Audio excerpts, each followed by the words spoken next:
جب کوئی کسی راستے میں چلنا شروع کرتا ہے تو مشکلات اور رکاوٹیں آتی رہتی ہیں. انسان کا کام ہے ہمت نہ ہارے.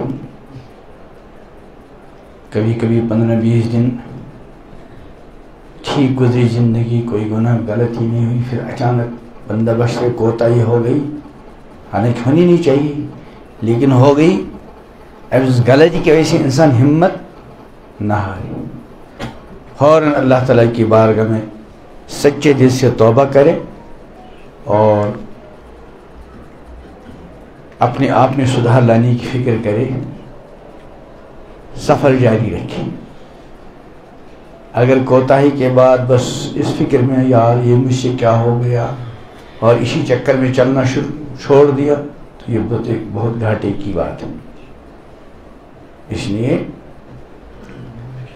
آدمی جب چلتا ہے تو راستہ بھی کوئی ایسا پھسلاہٹ والا ہو تو کبھی قدم پھسل جاتا ہے اور آدمی گر بھی جاتا ہے. تو قدم کے پھسلنے کے بعد اور گرنے کے بعد آدمی ہمت نہیں ہارتا، فوراً سنبھل جاتا ہے اور پہلے سے مزید سنبھل کر چلنے کی کوشش کرتا ہے. تو اس لیے ہمت نہیں ہارنی چاہیے. کبھی کبھی شیطان آتا ہے کہ تم نے 10 بار آج تک توبہ کی اور کبھی تم اپنی توبہ پر قائم نہیں رہ سکے. شیطان بہت ہوشیار ہے، اس کو پتہ ہے کہ کس انسان کو مجھے کیسے ورگے لانا ہے. دیندار کو دیندار بن کر، دوسرے کو دوسرے انداز سے. اس لیے ہمت نہ ہارے. اسی دنیا کے کام میں جب ہم کوئی کام شروع کرتے ہیں، ابھی ایک طالب علم اسکول کا، کالج کا، مدرسے کا جب پڑھنا شروع کرتا ہے تو 15-20 سال مسلسل، ظاہر بات اس میں مشکلات بھی، پریشانیاں بھی، تکلیفیں بھی ہوتی ہیں، لیکن ہمت نہیں ہارتا ہے. جو ہمت ہارتا ہے وہ منزل تک نہیں پہنچ پاتا، اور جو ہمت بلند رکھتا ہے،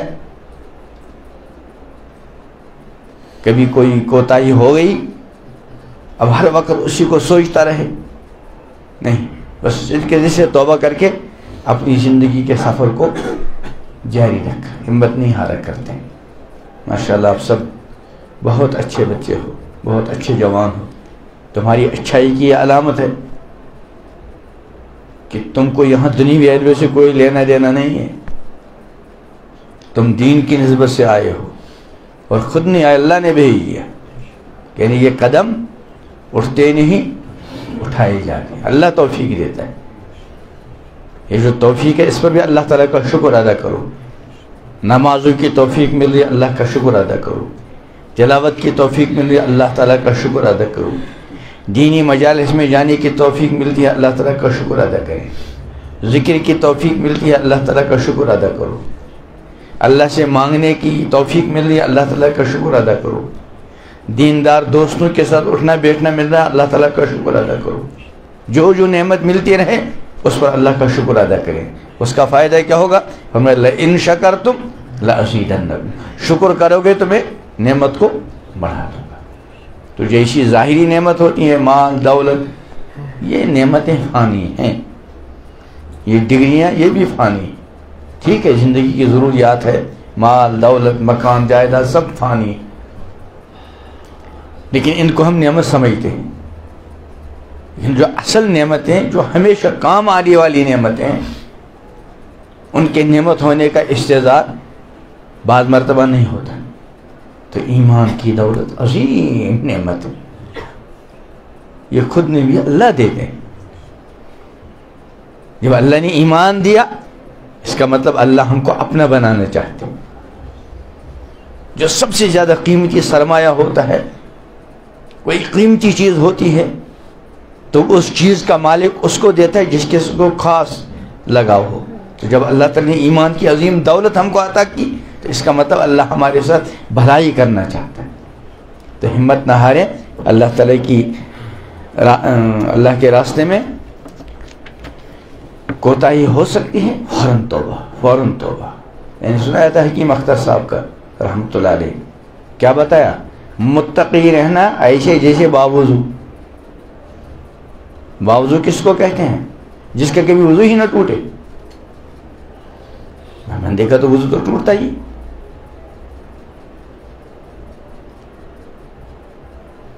لیکن جو ہی وضو ٹوٹا فوراً وضو کر لیا تو اس کو کیا کہیں گے؟ یہ ہمیشہ باوضو رہتا ہے. حالانکہ وہ سوتا بھی ہے نا. رات کو 10 بجے سویا, صبح 4 بجے اٹھا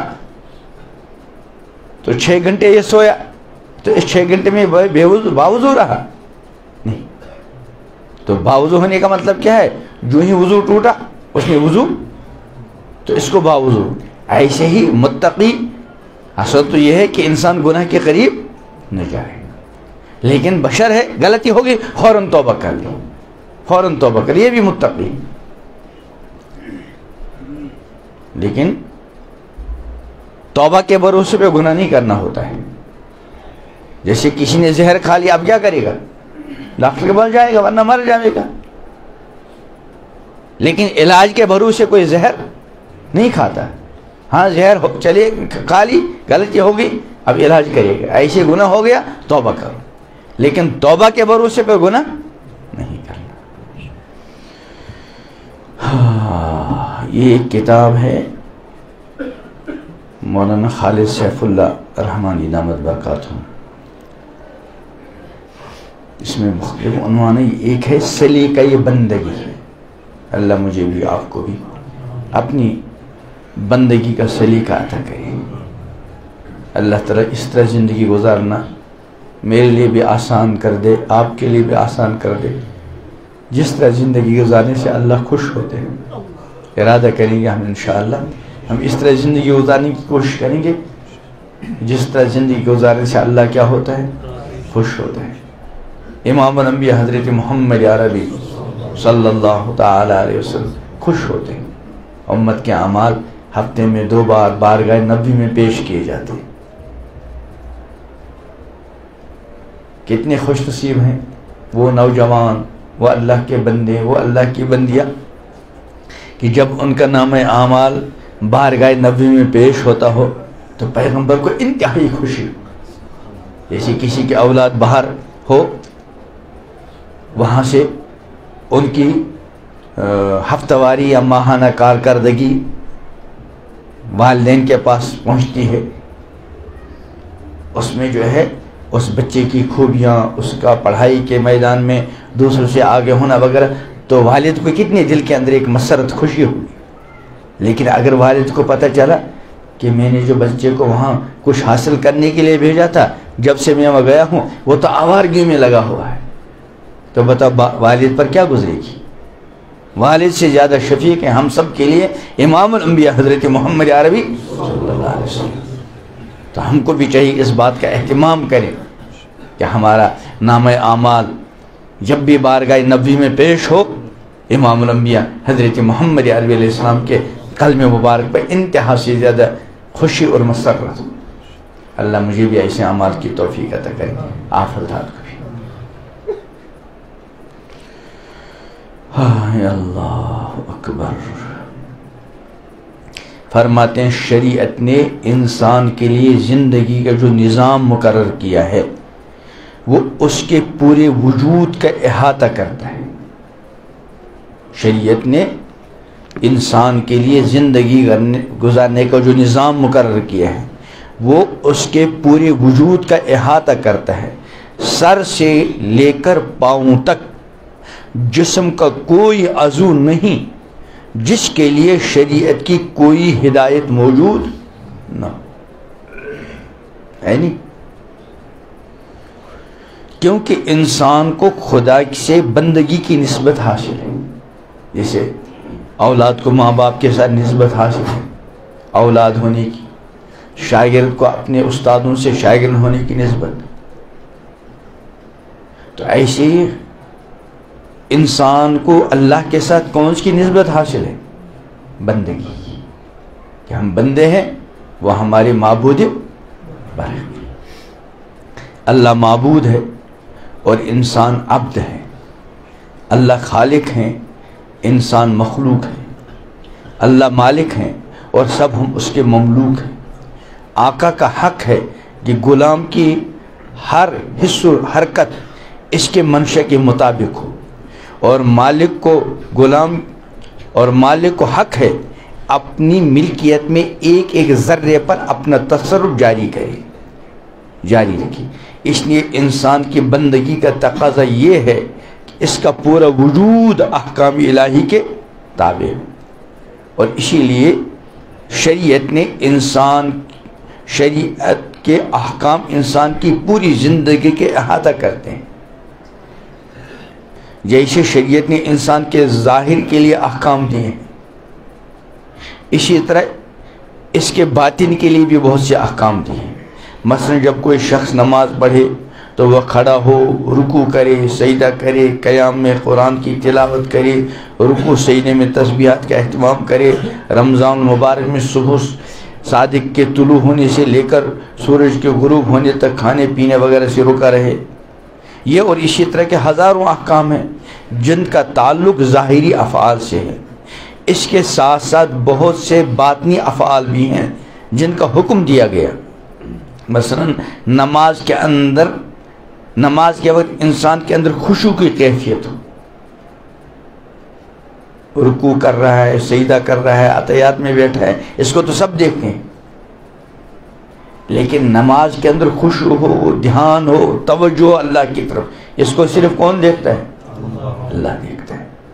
تو جیسے ظاہری احکام ظاہری اعضاء کے متعلق نماز میں احکام ہے، ایسے کس کے اندر؟ دل کے متعلق۔ الذین هم فی صلاتہم خاشعون۔ نماز پڑھنے کی وجہ سے یہ کیفیت حاصل ہو کہ اللہ کی یاد اس کے دل میں بس جائے، کیونکہ نماز کا مقصد اقیم الصلاۃ لذکری، نماز کو قائم کرو میری۔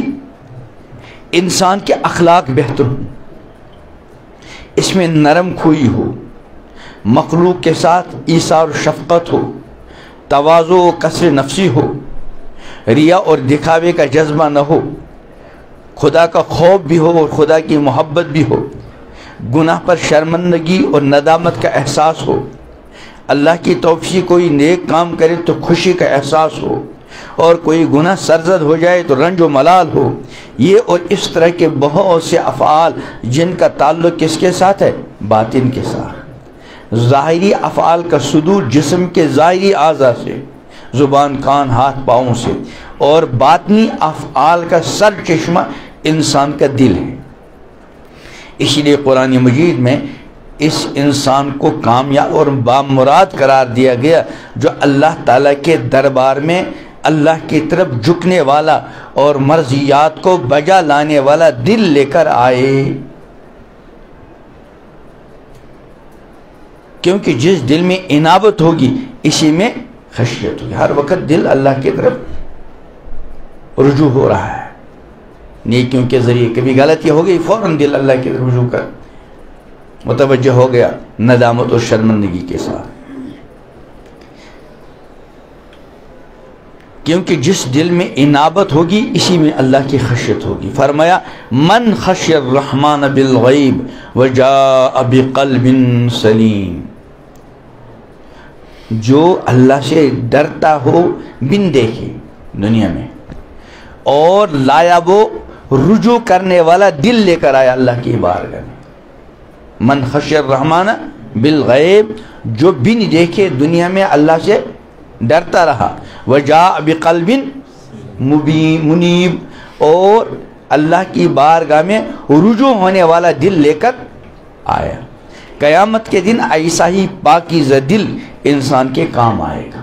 قرآن میں ہے یوم لا ينفع مال ولا بنون الا من اتى اللہ بقلب سلیم، جس دن مال اور اولاد کام نہیں آئیں گے، نفع نہیں دیں گے، الا من اتى اللہ بقلب سلیم، لیکن جو اللہ کی بارگاہ میں قلب سلیم لے کر حاضر ہو۔ اس لیے اللہ کی خاص نگاہ کس پر ہوتی ہے؟ دل پر۔ ان اللہ لا ينظر الى صورکم واموالکم، اللہ تعالیٰ تمہاری صورتوں کو اور تمہارے مالوں کو نہیں دیکھتے، ولکن ينظر الى قلوبکم ونیاتکم، لیکن وہ تمہارے دلوں کو اور تمہاری نیتوں کو دیکھتے ہیں، اور دلوں اور نیتوں کو وہی دیکھتا ہے۔ ایک تو یہ اللہ دلوں اور نیتوں کو ہی دیکھتا ہے، اور دوسرے کیا ہے، نیتوں اور دلوں کو اللہ ہی دیکھتا ہے۔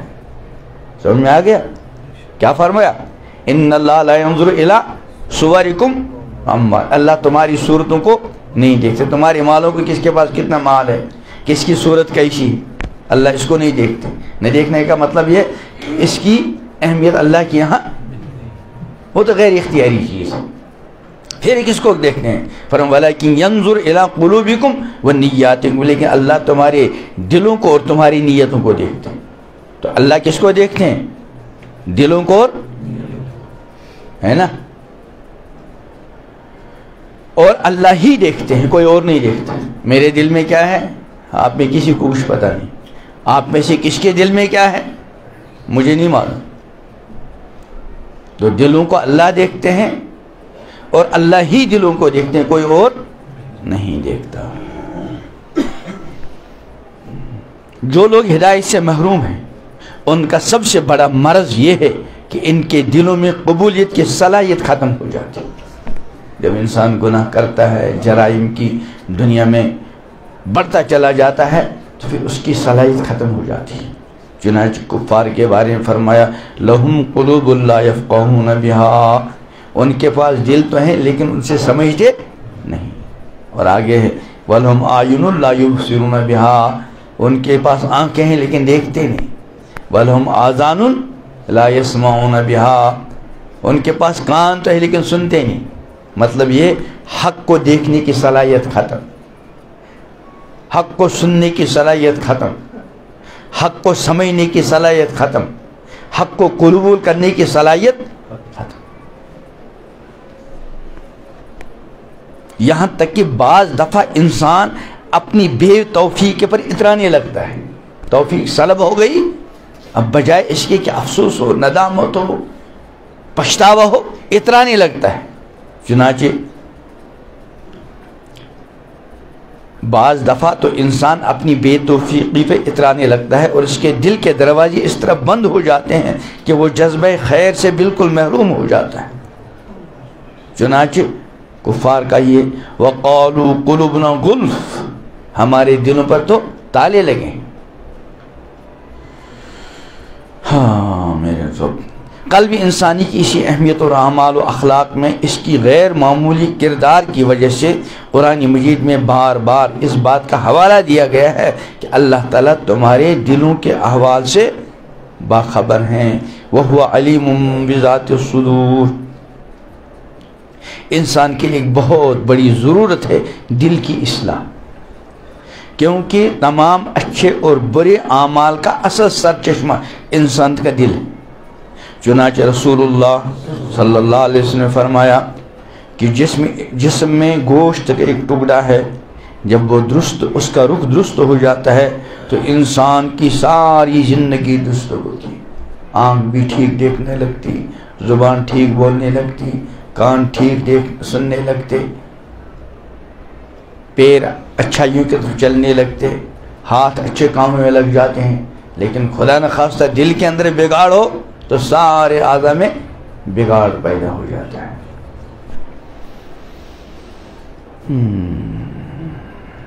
تو فرمایا جسم میں گوشت کے ایک لوتھڑا ہے، جب اس کا رخ درست ہو جاتا ہے تو انسان کی ساری زندگی درست ہو جاتی ہے، اور اگر وہ درست نہ رہا تو انسان کا پورا وجود بگاڑ میں مبتلا ہو جاتا ہے۔ اس وقت دنیا میں شاید سب سے اہم مسئلہ یہی ہے کہ انسان کے دل بدل جائیں۔ صنعت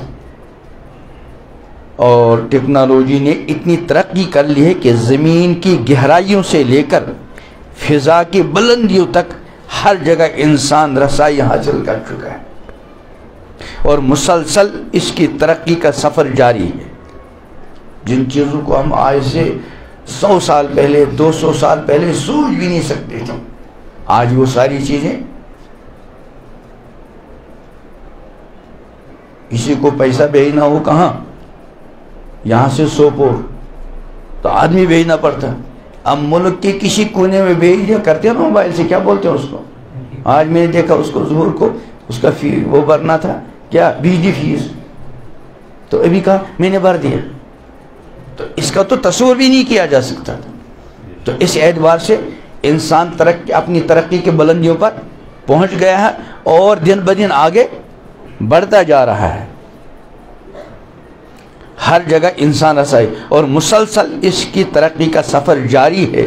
راحت و آسائش کے لیے ایسے ایسے سامان اس نے کر لیے گویا کہ وہ جنت کا مقابلہ کرنے کے لیے کوشاں ہیں.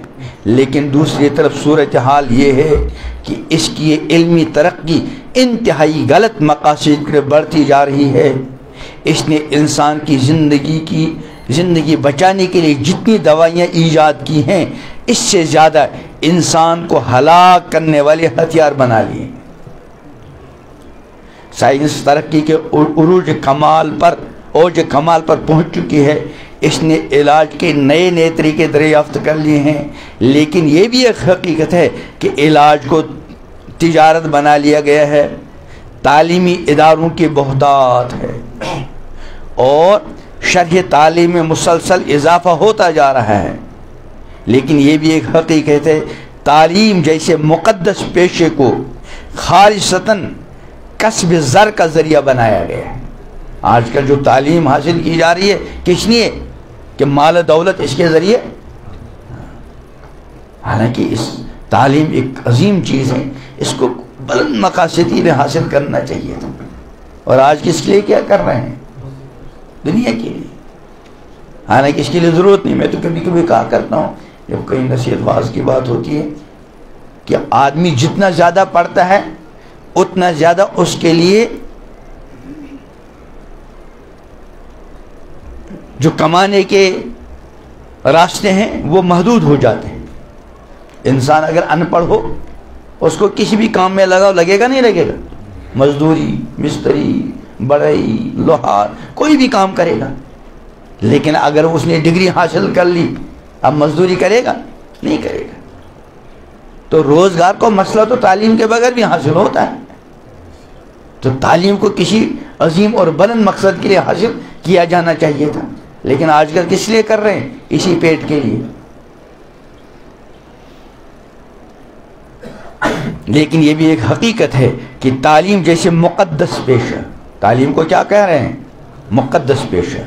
لیکن میدان عمل میں اترتے ہیں وہ دن رات سنگین قسم کے الزامات میں کیا, علوم و فنون کے چراغ روشن کیے, ایجادات و اختراعات پر اپنی بہترین صلاحیتیں صرف کی, عیش و عشرت کے نقشے سجائے, لیکن دل کی دنیا کو سجانے کی کوئی کوشش نہیں.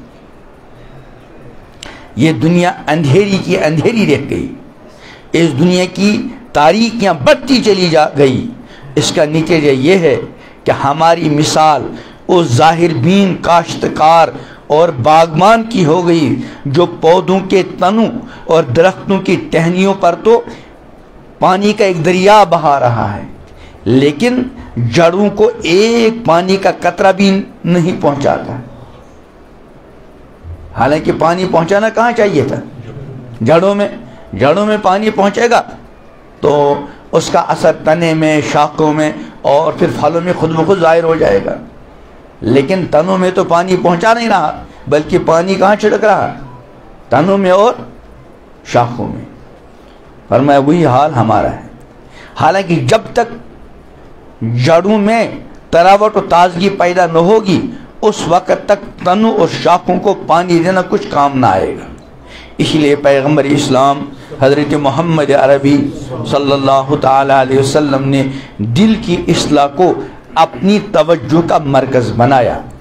جب دل کی دنیا روشن ہوگی تو دین کے تمام شعبوں میں روشنی آ جائے گی. اسی کو قرآن مجید میں تزکیے سے تعبیر کیا.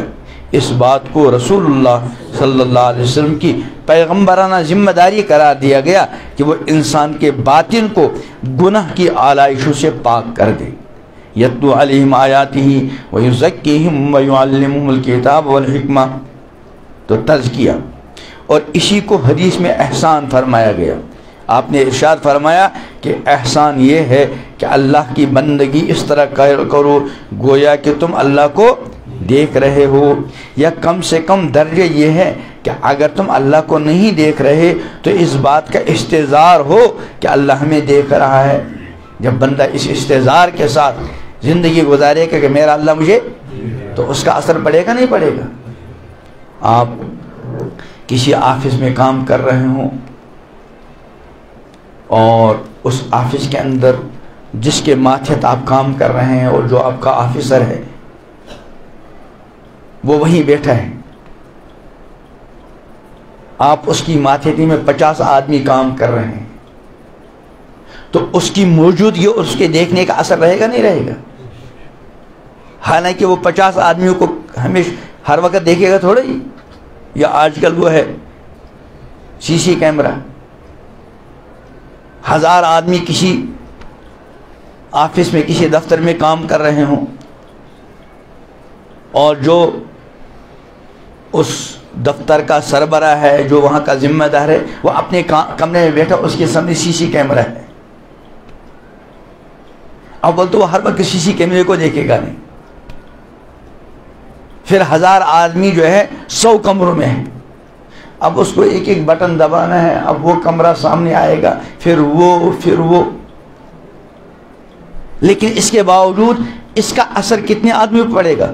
پورے 1000 آدمیوں پر، حالانکہ وہ 1000 کو ایک وقت نہیں دیکھ سکتا، وہ دیکھ بھی رہا ہے نا یہ بھی پتہ نہیں، ہو سکتا ہے وہ بیچارہ چائے پی رہا ہو، کسی اور کام میں ہو، لیکن جو سی سی کیمرہ لگا ہوا ہے تو ایک آدمی سی سی کیمرے کا دیکھنے والا وہ بھی ہر وقت نہیں دیکھتا، اس کا اثر کتنوں پر پڑا؟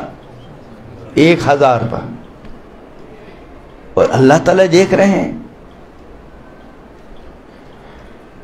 اللہ کی دیکھنے کی شان ہی الگ ہے، وہ ہر وقت ہر کسی کو دیکھتا ہے، کسی کا دیکھنا دوسرے کی رکاوٹ نہیں،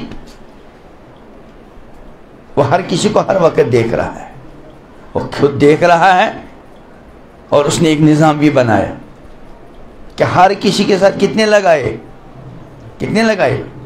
2، اور سی سی کیمرے بڑے خطرناک ہیں۔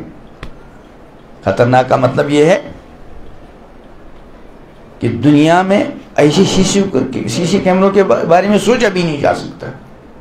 ایک سی سی کیمرہ، یہ پورا کمرہ جس میں آپ رہ رہے ہیں، گھر میں کہیں بھی، اس کے در و دیوار یہ بھی سی سی کیمرے کا کام دے رہے ہیں، اور جس زمین پر بیٹھے وہ بھی سی سی کیمرہ ہے، اور کل قیامت کے دن یومئذ تحدث اخبارها، زمین اپنی خبریں بیان کرے گی۔ جس کمرے میں حیا سوز حرکات دیکھ رہا تھا، وہ کمرہ، وہ زمین کا ٹکڑا کل گواہی دے گا۔ اللہ کا گھر، مسجد جس میں آپ نماز پڑھ رہے تھے، تلاوت کر رہے تھے، وہ مسجد کا چپا کل گواہی دے گا۔ اور اس سے زیادہ بڑھ ایک اور سی سی کیمرہ، یہ جو جسم پر کھال ہے نا، کھال، یہ کھال بھی سی سی کیمرے کا کام دے رہی ہے، اور قیامت کے دن یہ کھال بولے گی، وَقَالُوا لِجُلُودِهِمْ لِمَا شَهِدْتُمْ عَلَيْنَا، اپنی کھال سے، اپنے ہاتھ پیروں سے انسان کہے گا لِمَا شَهِدْتُمْ عَلَيْنَا، بھئی تم ہمارے خلاف کیوں گواہی دے رہے ہو؟ ہم نے تو دنیا میں، کسی نے دنیا میں کھال کو بولتے دیکھا ہے؟ ہاتھ پیر کو بولتے دیکھا ہے؟ تو وہ کہیں گے اپنی کھالوں سے، اپنے ہاتھوں پیروں سے، لِمَا شَهِدْتُمْ عَلَيْنَا، تم کیوں گواہی، کیسے گواہی دے رہے ہو، کیوں دے رہے ہو؟ دنیا میں تو تم نے کبھی بولا نہیں، آج کیسے بول رہے ہو؟ قَالُوا أَنْطَقَنَا اللَّهُ الَّذِي أَنْطَقَ كُلَّ شَيْءٍ، کہ جس نے ہر چیز کو گویا بنایا اس نے ہم کو بھی گویا بنایا۔ یہ زبان کیا ہے؟ میں جو بول رہا ہوں یہ گوشت کا ایک چھوٹا سا ٹکڑا ہے، اس کو کون بلوا رہا ہے؟ اللہ بلوا رہا ہے۔ یہ الفاظ ہے کیا چیز؟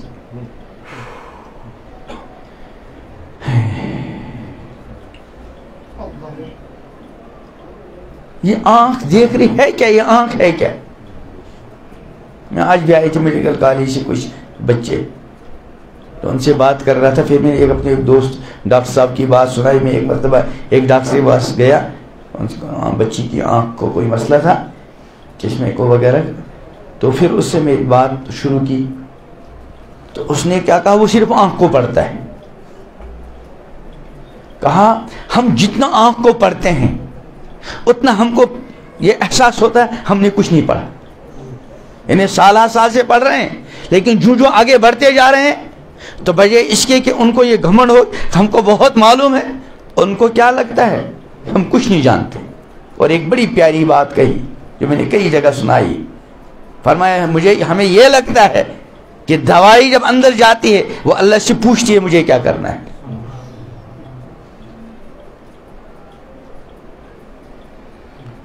تو اس لیے صرف دنیا کی چند روزہ زندگی اور اس کی ترقیات، ڈگری، مکان، تجارت، مال دولت، ملازمت، اسی کو سب کچھ نہ سمجھے.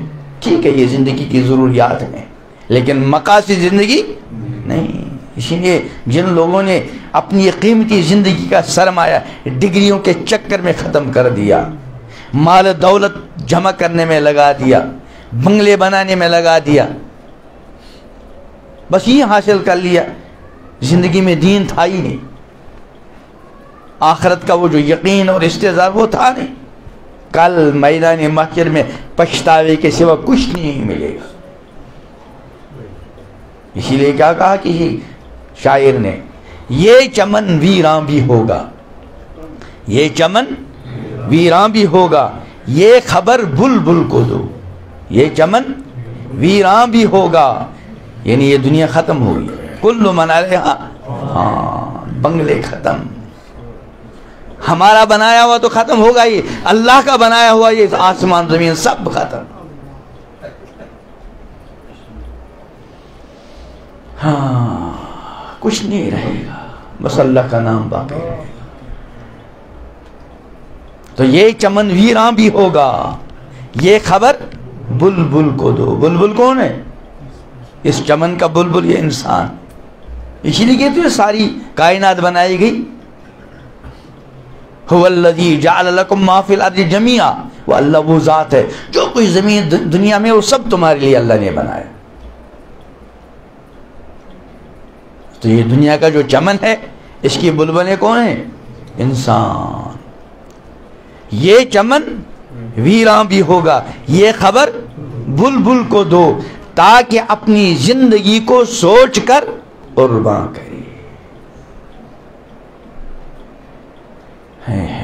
اللہ مجھے بھی یہ سمجھنے کی توفیق دے. زندگی کا سفر بڑی تیزی کے ساتھ جاری ہے، انسان کبھی رکتا نہیں، ہر وقت سفر میں. ایسا محسوس تو نہیں ہوتا، لیکن جیسے کوئی ہوائی جہاز میں ہے، وہ کھا رہا ہے، پی رہا ہے، لیٹا ہوا ہے، کشتی میں ہے، بس میں ہے، گاڑی میں ہے، کچھ بھی کر رہا ہو تو سفر میں ہے کہ نہیں ہے؟ ایسی ہماری زندگی کا سفر ہر وقت. میں تقریباً 60 سال کے قریب ہونے لگا. اللہ میرے گناہ معاف کر دے، اللہ میرے گناہ معاف کر دے. میری زندگی کا سفر 60 سال کے قریب سے چل رہا ہوں میں.